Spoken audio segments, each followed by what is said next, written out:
All right. We're going to start here at the top. We'll start with the arterial system.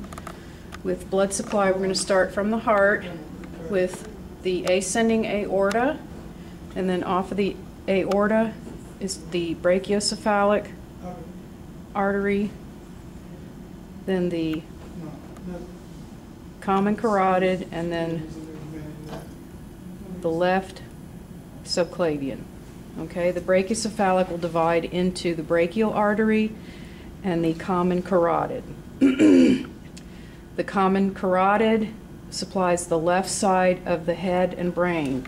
If you'll see here, we'll go to the left, it's going to divide into the external carotid and the internal carotid. The external carotid supplies the head and the skull. The internal carotid, along with the vertebral artery, supplies the brain. So the two internal carotids and the two vertebral arteries are the main blood supply to the brain. Now let's take the organs out, and the aorta in the thoracic cavity makes an arch called the aortic arch. It goes toward the posterior. It's called the aortic arch, and then you can see behind the trachea and next to the esophagus, it's called the descending or thoracic aorta.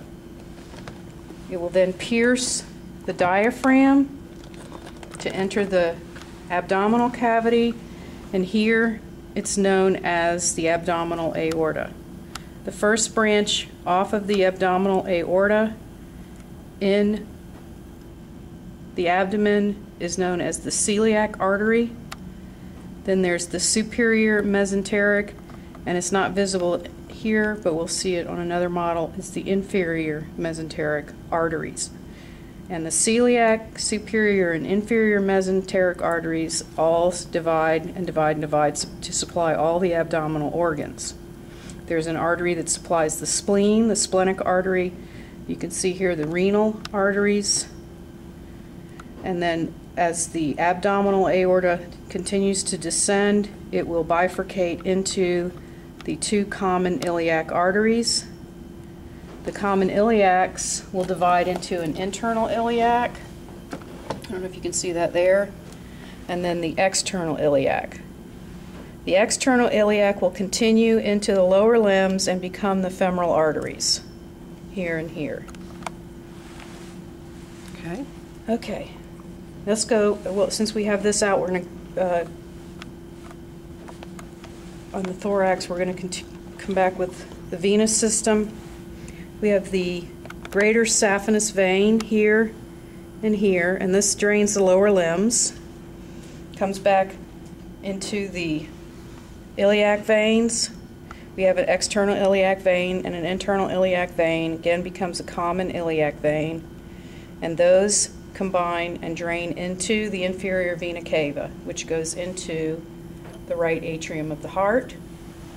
The upper body is drained by, we have the subclavian, right and left subclavian veins, and we have an exterior jugular, which drains the head and skull, and an interior jugular. Actually, that looks like the interior jugular here. The interior jugular drains the brain. The exterior jugular drains the brain and skull, and then the common jugular vein comes to the subclavian, and they together drain into the superior vena cava along with all the vessels from the upper limb. That's on the left side, and we have the same on the right side. Okay. Okay. Cut. Cut.